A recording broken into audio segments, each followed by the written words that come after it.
how to turn on live stream on Mobile Legends. So if you want to turn on live stream on Mobile Legends, so let's first, you need to open up your Mobile Legends and make sure that you are logged into your right account.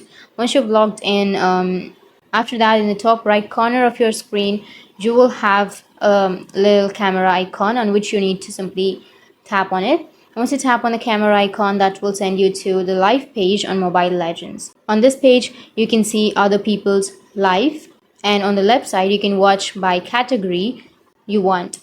But for us, that doesn't matter.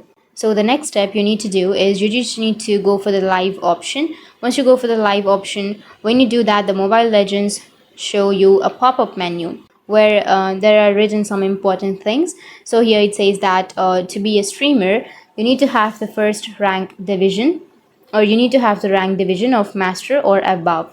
And the second thing is you need to be ranked in the top 5,000 of any global leaderboard. And if you meet this requirement, then you just need to simply tap on be a streamer.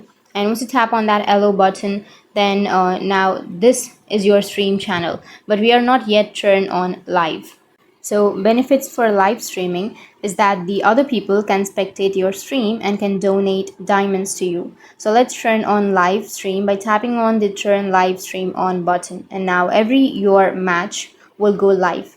So that's it. That's how you can go live on your Mobile Legends. And if you have any questions, feel free to comment below. Thanks for watching.